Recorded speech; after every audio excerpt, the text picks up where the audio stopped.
Hey everybody, happy Friday to everybody. It's time for Cub Chat Live. As you can see, Anthony has already got his Friday afternoon snack going on. How are you doing today, Anthony? I'm doing great. It's Friday. I'm enjoying some great product that I recently purchased from a scout Yeah. the other weekend that I saw. Wherever I see that, I know you can count on one sale if you see me coming. That's for sure. I was just going to say, I was at my local grocery store the other day, and as I was walking out of the store, I saw a very sharp, well-dressed young man selling popcorn outside the store with his dad, or maybe it was a scout leader. And I'm just like you, I have a hard time saying no, right? When they're so nice and polite like that. In case you guys can't tell, we're here to talk about product sales, and we're going to maybe dispel some myths about product sales, I think, and make sure you guys kind of know all the details. And, popcorn, not popcorn, that's a decision that can be made. Anthony, just maybe give us an overview when we talk about, product sales.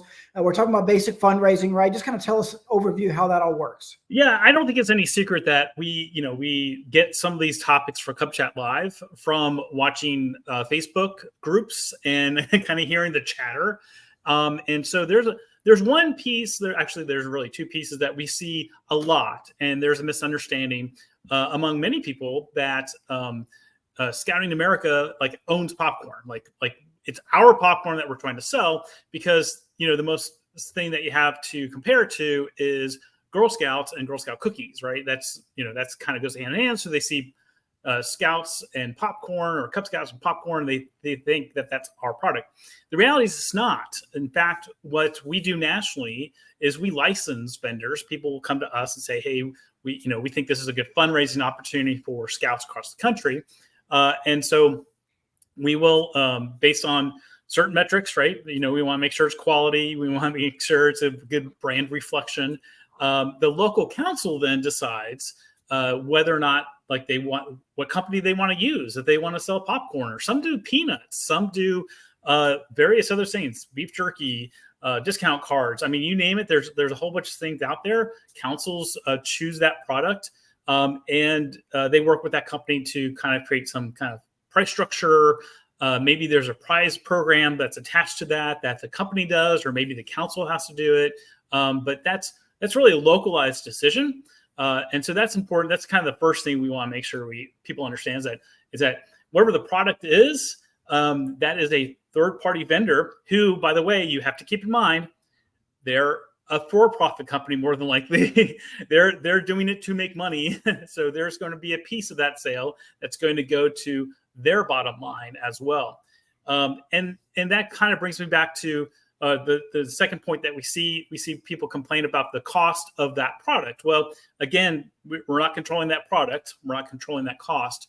But no matter what it is that you're selling as a fundraiser, you cannot compete or compare that product to what's in the store, because you're right. That's like saying that as a small business owner, right, if you treat product sales as a small business, you can't compete with Walmart.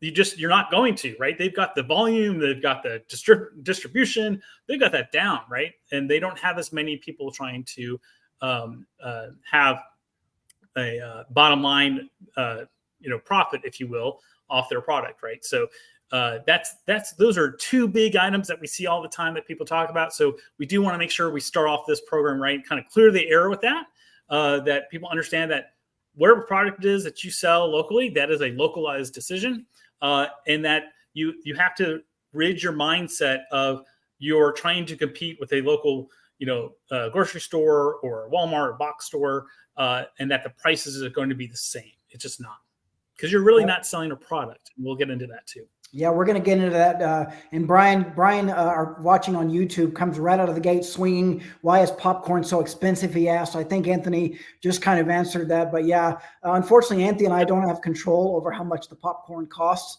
But I want to give a quick shout out to Pat, who's watching from the Longhorse Council. Osage Scout Mom is watching from St. Clair, Missouri, and also Troop, Scouts BSA Troop in Lawndale, Missouri. Thank you for watching. What's up, Wendy? Good to see you. Rusty, good to see you as well. Cub Scout Pack 169 from Forest Grove, Oregon. Good to see you. So Anthony, we're talking about product sale facts today. We've established, Scouting America does not own these products. These are decisions that are made by local councils to contract with for-profit companies. And they're going to be more expensive than you could find at Walmart or Amazon. Right. That's not a unique issue to. And before we went on the air, we were talking about candy bars, right? And even Walmart is competing with Hershey's, right? If you go into Walmart, you'll see that they have their own brand of candy bars now, right? That look very similar to other name brand candy bars. But as Brian, who's behind the scenes that never gets a chance to see his face, that he said, we did a taste test in our household, and you know what?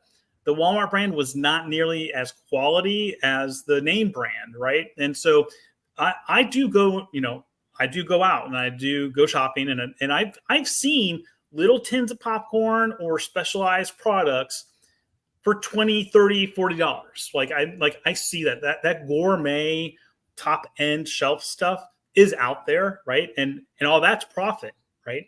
So we'll talk a little bit about why it may benefit you to have a high priced product sale compared to a low price product sale. Let's talk real quick about product sales at the unit level, Anthony, if we could. And one of the first things that you said, kind of a good way to start, have a goal. Tell us what you mean. Tell us what you mean by that. Yeah. So we see this all the time. We're like, we can't get people motivated. We can't get people to come out and sell, right? And I learned this actually in the school system. School systems really struggle with product sales and with fundraisers because they're inundated with it, right? But also, people don't understand why they're raising the money in the first place, right? You think, well, taxes, my property tax goes to pay for the school, and so that should be included. Why are we raising money for the school, right? The school fundraisers that are successful are the ones that say, hey, band is raising money so that we can take this trip to go to New York City and be in the Macy's Day Parade, right? That's going to be really successful because everyone knows where that money is going, what it's for. So you have to start with a budget. Your PAC budget is critical to any product fundraiser because you have to have a very quick and strong answer to why are we doing this, right? Why do I need to spend a Saturday afternoon or Saturday morning manning a booth with my child for selling some product when I just paid you either dues or registration fees? I just joined. Why are we doing this, right? So if your PAC budget is built so that we do a product fundraiser so that maybe you don't have to pay dues. Like maybe that when you join and you pay your registration fee, that's the only time you have to pay for scouting, right? If you sell X amount of popcorn, right? That keeps you from having to, write a check for the program year. Some parents like to write that check, and that's okay, right? But at least they know where it's going. So knowing how much you need to sell as a PAC to make that budget, and how does that break down to each individual Cub Scout and what their goal is. Again, it's hard to get motivated. It's hard to get excited. It's hard to track any kind of success if you really don't know why you're doing something. But I can recall our PAC was really, focused on, hey, you don't have to pay dues if you sell popcorn, right? You sell, and we had a dollar amount. You sell $150 worth of popcorn, or $200, wherever we broke out the commission. If you do that, you don't owe dues. If you fall short of your goal, then we just write off wherever you did sell off of your dues, and then that's what you owe us in dues, right? So and we shared with them. Den leaders had a budget. Den leaders had money to spend, so they saw the money every week in crafts and activities. Again, having a goal creates the motivation, and it's what's going to make your sales successful. And you've touched on something I want to expand on real quick, Anthony, before we move on. I'm a recovering Cub master, as I believe you are as well. I don't know if you ever actually made any mistakes at all as a Cub master. I did. At the time I took over as Cub master, I'd already been working for the Scouts for many years, but never at the local level, right? It's a different game. And when I'll never forget the first meeting when we talked about selling camp cards, and a bunch of parents asked, wait a second, we've already paid our dues, all right? And which totally, it's a totally reasonable question. I just didn't even think about it. Well, yeah, you did pay your dues, but that goes to this, this, and this. We're selling camp cards, so we could do this, this, and this. It's a conversation that you should probably have at your parent orientation meeting or your committee meeting or whatever it is, right? I ended up having it spur of the moment at a PAC meeting, if I remember, which made for a little bit of awkwardness. But yeah, I think the idea of having a goal, creating a budget, all that stuff like that. It all goes kind of hand in hand. These are discussions that you can have with your parents, with your leaders early on in the game. Like you said, are you going to have dues in addition to popcorn sales? Right. Are you going to try to fundraise so much that you don't have to have dues? That's a great idea there. A quick shout out to Affordably Crafty from Pack 49 in Taunton, Massachusetts. I'm not going to try to pronounce the town that Yumi is. Well, I am going to try to pronounce the town that Yumi is in. What do you think, Anthony? Kwajalein? I think Kwajalein, Marshall Islands, whatever. I'm sure we're saying it horribly wrong. Let us know. We're glad to have you here regardless.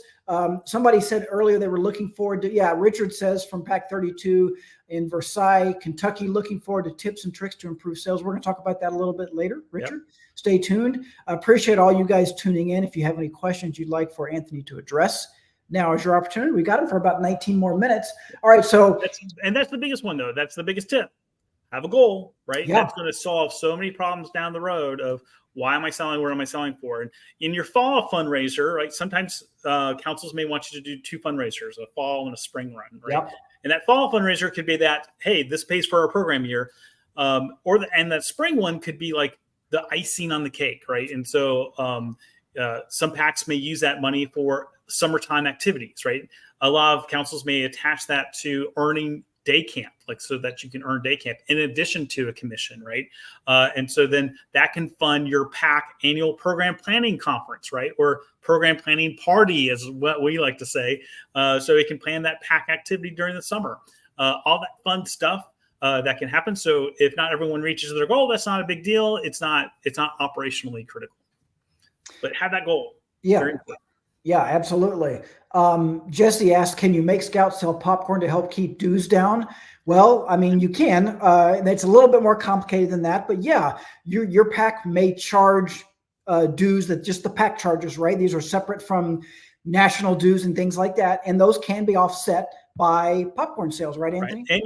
And you can have like our system was, you can sell, if you sell this amount of popcorn, we will cover your registration fee moving forward, right? And we also budgeted to pay for anyone who wanted to volunteer to register them as a volunteer leader as well. So we had all of our parents registered too. We budgeted money for adult training and recognition, all that kind of stuff.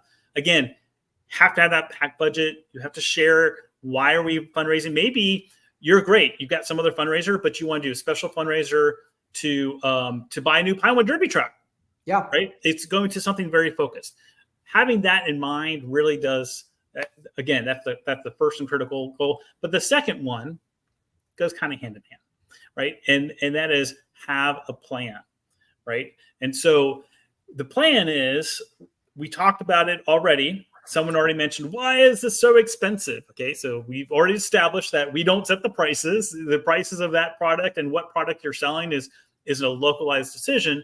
However, consider this, right?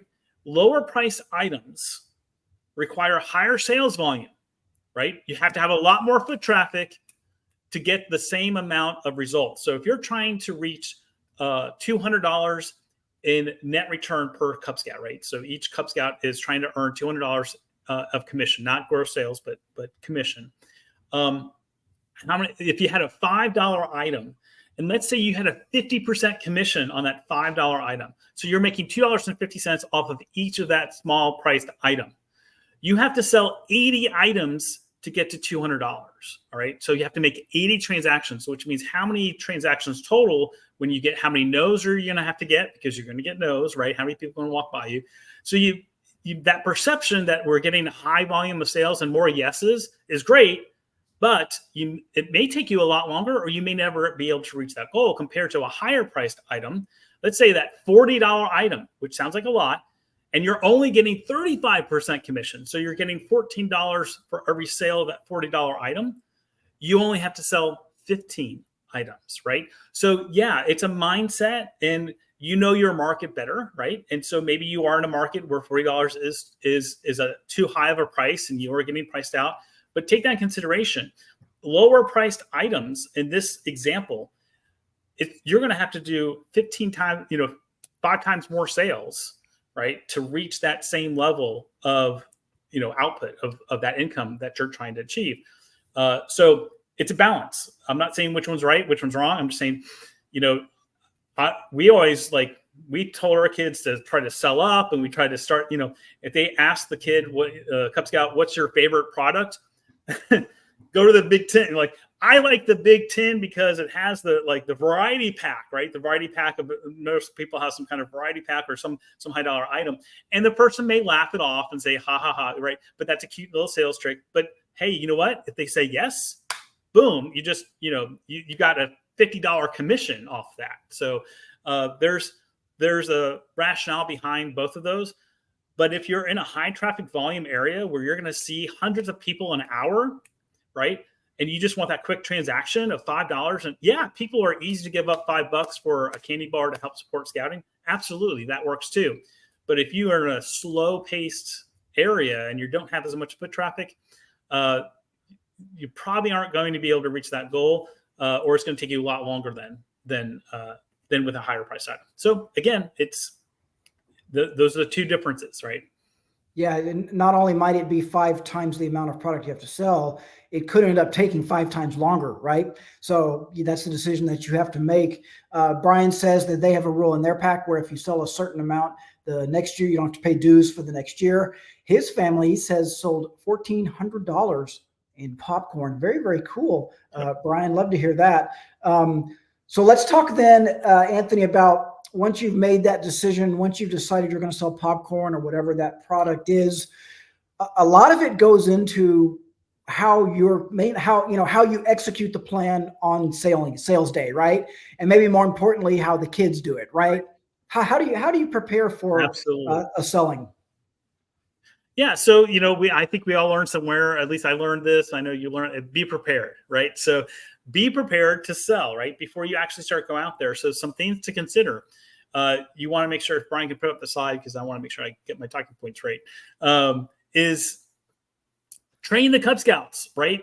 It's okay. Teach them these things about selling up, right? And selling down. Like we sold camp cards for $5, right?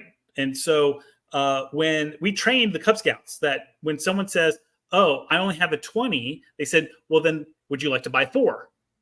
Right? Instead of making the change. And I tell them, 75% of the time people just laughed, but then they gave us the $20, right? So it's a sales technique. And the idea, again, is to raise money, right? You're here to raise money, but in a kind way. And also you're teaching, Cub Scouts some basic sales skills, right? So teach them how to act when they're set and what to say. Practice that before you actually go out and do a sale. And then the day of the sale, whoever the leader is who's overseeing the sale, have them practice again. Product knowledge. Have them know about the product, right? So when they are asked that question, because that's sometimes someone's favorite question is asked, what's your favorite product? Which one's your favorite, right? And that when that Cub Scout is able to truthfully speak that they've tried all the product, they can say, well, I didn't like this one because this, but I really like this one because this, right? That really does help with that sales. Again, you're not selling the product. The product isn't what's important. What's important is people are buying into the Cub Scout program and they want to see that their investment is working. In other words, there's a result of that. And the result of that is a Cub Scout who looks well, right? Who is prepared, has that product knowledge, right? All that stuff has come to fruition compared to just the opposite of where it might be a little bit more chaotic. What's your booth going to look like, right? What does it need to look like? How are you going to have that transaction? Are you able to have samples? Because I can tell you when we were able to have samples, man, it was well worth opening up that one bag and eating that cost of doing business so that people can actually taste it, especially if there's a product that people aren't familiar with, or it is a little bit more expensive, but you can taste the quality, right? If it's something that you are a food item. And then how are we going to handle sales transactions? Like I've done this, I've done some other stuff where I'm selling something and someone comes up and said, oh yeah, I'd like to buy that. And I'm like, oh, I forgot. I didn't bring change. I didn't have a change bag and I couldn't do cash. And I'm like, oh yeah, that's right. So I had to set up a Square account on the fly and all that stuff, right? Think through that first, right? What if someone does only have cash? What if someone does have a card? Are you ready to handle those sales transactions? And just have those methods in place, especially if you are accepting cash, which most of us will. if you are handling cash, make sure that there's a very strict and a huge paper trail. Make sure you give those people receipts. If they don't want one, you want to write one out so that you have documentation of that sale and how much cash should be on hand. Well, I love the idea of having samples, Anthony. We never did that. I honestly never thought about that. But I don't have the different flavors of popcorn listed in front of me, and it depends. There's a few different companies that do it different ways, but Right. they're pretty exotic. I mean, there's some sweet ones, there's some salty ones, there's some cheesy ones.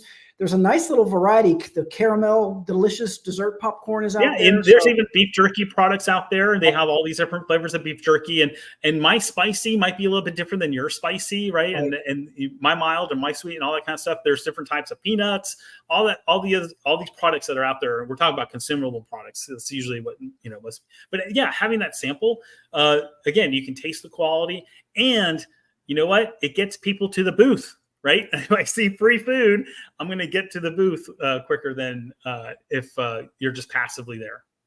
And I know we're going to get into this a little bit more in the next slide, Anthony, but I want to expand a little bit more on the top item in the prepare list. Train Cub Scouts on how to act and what to say when selling. I mean, is it an exaggeration to say that that's 75% of the process right there, 90%, right? Just getting them to act the right way. Yes, right. So remember, people are walking from the parking lot and they see you, right? They see you, and what they see is going to really help determine whether or not they're going to engage you or how they're going to engage you, right? And so are they going to avoid you because everything looks chaotic and the kids are running around, or do they see something that's very neat and orderly and organized, and the kids being respectful? Even if someone says no thank you, they say, well, thank you, have a wonderful day, right? Like, be gracious all the time, be gracious, right? They're seeing the Scout oath and Scout law. Even if they don't know it, they see it in action, right? They see it in action. And so train them what to say. And this is a really key element. This is what I would teach our kids, is that no one wants to buy anything. When we sold discount cards, camp cards, we didn't say, would you like to buy a discount card? No. What we said was, would you like to save some money today? Everyone wants to save money, right? Everyone wants to, right? Would you like to experience the best thing you can ever possibly put in your mouth today, right? I mean, can you imagine the glorious flavor of chocolate today, right? That kind of opening line. Do not stand there and say, would you like to buy some popcorn? Would you like to buy some peanuts? That's a very ineffective way to engage someone. So be creative. Think of a good opening line that is engaging, maybe a little humorous, especially if it's coming from a younger Cub Scout, right? A first grader saying something that is a little unexpected, catch that person off guard. And once you get them off guard, you've got their defense down a little bit. Now that you can maybe close that sale, or you have a better chance of having that sale compared to just standing there behind the table and just saying, would you like to buy some popcorn, right? That's not engaging. So that's what we mean by think through, have that plan, be prepared, prepare your Cub Scouts. And hey, there's some sales techniques out there. I guarantee you probably have a parent in your pack who's in sales. Have them do a sales training, right? Have them talk about some basic concepts of sales and how to win people over. Yeah, and kind of the double benefit of that, Anthony, is that kids are learning something, right? These are skills that they're probably going to need down the road. Like everything else, some kids are going to be a natural at it. They're going to be really outgoing. They're going to want to be the first one to go out to greet people. Some kids are going to be a little more shy. So what a great opportunity to work with both types, right? Maybe some of you may even have to say, let's just take it down a notch. Some of them you have to really maybe encourage to do it. And Anthony, I've been there. We've all been there. I've walked through a parking lot. I've seen a booth of something, whatever, being sold. And I've kind of wanted to go like that, right? Then there's been other times where I've decided, well, I want to buy something from these folks. I've walked up to the booth. These are not Cub Scouts. I walked up to the booth and changed my mind because they just weren't very, organized together, friendly, courteous, whatever it is, right? It can go both ways. Absolutely. Right. Yeah. Absolutely. Yeah. Brian brings up a good question. Brian Little says, donations are better for a unit than popcorn sales. All right. So we do want to make sure, since Brian brought it up, we're going to make sure we address this, right? You are not allowed as a Cub Scout pack to solicit straight donations. That's why we have product sales. That's why we have these fundraisers. And so that's a rule of unit fundraising. Now, That doesn't mean that if someone says, hey, you know what, keep the popcorn, here's $20. Yeah, you can keep that. That's fine. But you can't solicit a straight out cash donation. You couldn't, for example, put up a sign that says either donate or buy popcorn. The sign needs to say correct. popcorn. That's actively asking for it, but you can accept it if it's offered, but it's not something. And that does happen quite a bit. We had that experience a lot where folks would just give us 10 or 20 bucks, and we would say, "Are you sure you don't want the popcorn?" And they say, "No, I'll give it to somebody else." And we would say, "Thank you, we appreciate it." Yeah, and that's 100% commission. You don't have to split that. Yep. And Brian says that their sales pitch was, "Would you like to support my Cub Scout journey?" Which I think is right. Solid, something right? engaging, something that not would you like to sell? Because look, think about it. Like how many times, even on my phone, I'm trying to be sold all the time. I also kind of become numb to it. Right. Yes. There's right. Get it so out of my something face. fun, a joke, something that's engaging. Be a little bit creative with that of yourself. So that's preparation. I love the idea of a joke. That's great. Our final topic for product sales is selling, actually selling the product. Yeah, this is what it's all about. So, you've come up with your budget, right? You've done all those things. You've trained the kids. You've got a plan. You know where the money's going. You know why you're doing this. You know which product it is, obviously. Once it comes to sales day, Anthony, when you're actually selling the product, what are the things we need to keep in mind for that? Yeah, so I keep on talking about this, right? People are going to know like when they see you, right? So have that organized look, right? Make sure the Cub Scouts are in their uniform. That's a big plus, right? And that they're clean and neat, right? Take that time to, make sure that they do look presentable, right? Because you want them to be the brand, right? And they may not be like that all the time, but this is how we teach them how to be, right? This is one of those things where it's like, look, you got to put your best foot forward. It's one of the things that they teach you. Again, we're selling, right? So this is a sales technique, is that you always want to put your best foot forward. And so how do you look? Are you organized, right? What's your plan of attack? So for example, often what we would do is we would post ourselves at the exit of the store, not the entrance. And we kind of sold that to the store and said, hey, look, we don't want to take any revenue away from you. So we would like to approach them after they've already spent their money with you. We're secondary, right? And so when you present it that way, you may turn a past no from a store to a yes, right? And so when you have that system in place, what you might consider is having the kids line up, and when one person walks out the door, the first person in line, that's their chance to sell, right? They approach that person. So if someone comes up behind them, the second person in line goes and gets that person and engages that person, right? And then if they get a hook, if someone's like, yeah, I'm interested, they walk them over to the sales table, right, with an adult leader, right? And then they can close that sale there, right? Gets out of the way of traffic, right? You have that system. It's organized, right? You thought about this. And if they don't make a sale, then they go to the back of the line, right? So then they just you have a rotation. It avoids 4 or 5 kids coming up to the same person saying, hey, would you like to buy some popcorn? Right? Like that's not what you want, right? That's where even I and Aaron are going to go, yep. No one wants to be engaged that way, right? But if some kid came up to me as I'm leaving the store and said, hey, would you like to hear a joke today? Right? And then, they tell me a funny joke. I'm like, that's great. He's like, well, while we're talking, would you like to help support me in my Cub Scout journey? Right? Oh, yeah. Okay. How can I do that? And then they walk them to the sales table, get them out of the flow of traffic, right? Again, have that pattern, practice it. It also, to me, makes it a little bit fair of how you are going to split that commission. That's another important part. Have that conversation up front with the parents and everyone about how you split sales at a booth, and how does that work. And then constantly emphasize the behavior of Cub Scouts, right? And adults, right? So that might be the harder road to go down at times. But nothing is, you're going to lose a lot of sales when you see the adults are sitting in the background. They're not engaged. They're not doing, they're kind of on their phones. They're letting their kids be a little bit distracting or not engaged, and not focused. And so those types of things, people see that. They're not going to tell you, I'm not buying today because of this, but it's certainly not going to help your sale. So those are things to have conversations about. So that's when we talk about prepare. The kids know what they're saying. They know how to say it. They know the process. You practice it. You practice it again when you're at the store, and you coach them, right? There should be some active coaching going on. If they don't make a sale, make sure that they're saying, thank you, have a wonderful day, right? And if they're not doing that, correct them, right? Give them some guidance. If you see one scout they're doing everything right, but man, they're getting the wrong people when it's their turn. They're just not able to close the sale.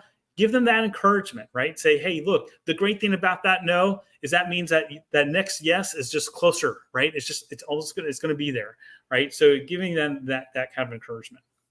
I think that's great advice about adults. And again, based on my experience, I think when a lot of adults hear that, oh, you don't have to do anything, we're going to let the kids sell the popcorn. Well, they think that they have permission then to go sit off to the side and get on their phone. Understandable. But what a great opportunity for them to help, like you said, coach. You can't do that if you're not paying attention, right? If you're not engaged. But it could be that a scout is, like you said, making one little simple mistake, just maybe not quite wording it right, or something like that. And you can just take the opportunity to make a little correction, to make that note. You can't do that if you're not paying attention off to the side. Not only does it not look good, right?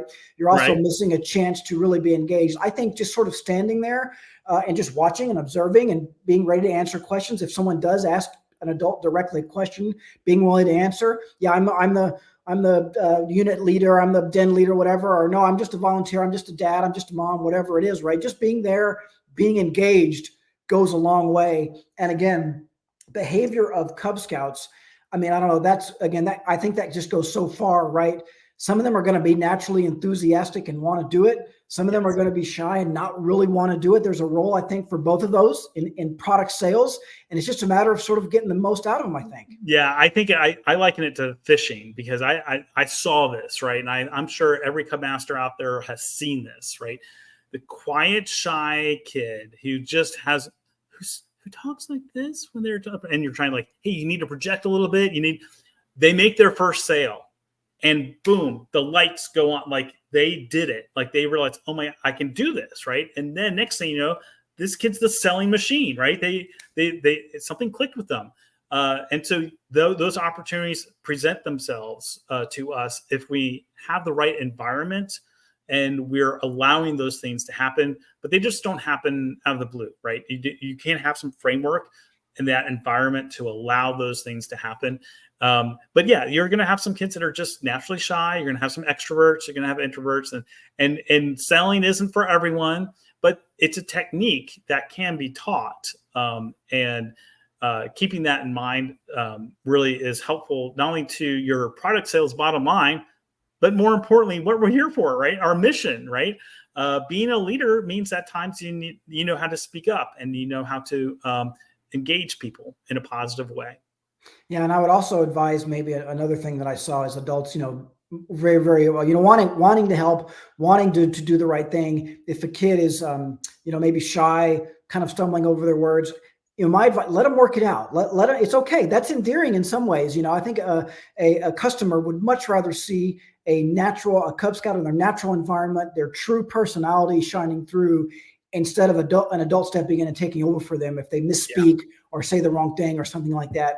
Just let them go, coach them best you can. A lot of people will find that endearing. Before we let you go, Anthony, a good question from James about, we've talked a lot about selling in front of stores and things like that. Maybe you could talk real quick, Anthony, about neighborhood, families, friends, things like that. Absolutely. This is what in sales we call the low-lying fruit. All right. So especially with a high value item or higher priced items, right? You're more likely to have a sale of a higher priced item that, deluxe variety pack of that product that is like, oh, that's a lot. That's the grandma tin, right? That's the aunt and uncle tin. That's the sale to a high and close relationship, right? And the great thing about those things, right, is that since it is a big sale, right, there's a big commission that comes with that, right? So if you sell that $100 item, right, 35% commission, that's $35, right? And that's a long way towards that goes a long way towards your $200 goal if you have a $200 goal. So that is key. Now, if you do go in through your neighborhood, right, make sure you're selling, make sure that each Cub Scout's going with a parent. If they want to have buddy groups where, 2 Cub Scouts and 2 parents are going together, that's awesome. But, make sure, again, the best product is one that the transaction's closed right then and there. So there's a technique that's called show and deliver, which is essentially you have the product there, right? And so you're just bringing the storefront to the person. And so they can select from the products that you have right there. And then you close the sale, right? I can tell you we sold around and took the order form thing. That's I don't want to knock that, but right, that's not really effective, right? It's and not they don't very get their efficient. product for what, a week or 2 later or something. Yeah, right? I think a lot of people dread that. And so I think that concept of people, we live in I call it a microwave society, right? We want things right now. An Amazon society, we can get that dropped. They can anything within the same day. So having that quick delivery, you close the transaction, you're done, you can move on. That's huge. So yeah, the higher the relationship, the higher sale or item that they're more likely to purchase from you. And if you have to sell 15, if you're doing a high price item and you have to sell 15 items, well, gosh, you can probably write, 20 names of family members and neighborhood. And you can probably, from that 20, you probably will get 15 yeses. Yep. Yeah, when my son was selling popcorn, Anthony, between you and me, don't tell my parents this. When we told him that he was selling popcorn, we only mentioned the most expensive one. We didn't even mention that the other ones were an option. We just said, Ethan is selling popcorn. It's 30, whatever it was, and they signed up and bought 2 or 3 or whatever it was. Like you said, low hanging fruit. Right. Heather mentioned something that you briefly touched on earlier, and that's a decision that's made in advance about how you're going to divide the earnings, right? Are you going to divide it up by Scout or just split it up equally? I don't think there's necessarily a right or wrong answer, right, Anthony? Is there any philosophy on that? The wrong answer is this. The Cub Master decided that this is the way we're going to do it, or the committee chair decided, hey, this is the way we're going to do it. No, that's the only, to me, that would be the only wrong answer, right? How you're going to do that should be a opportunity where parents have the opportunity to voice their opinion. You come to a consensus, and that's the way you're going to move forward, right? That's because, and I say chance to, right? I don't say you have to wait till every single parent weighs in on it, because not every parent is going to want to weigh in on it. But those who do want to, right, have that chance, and they hear the conversation, they hear the pros, they hear the cons, they see the vote. If you bring it to a vote, right? Yeah, it was 9, it was 9-1. You were the one. Everyone else wants to do that. It helps tame that any conflict that might arise.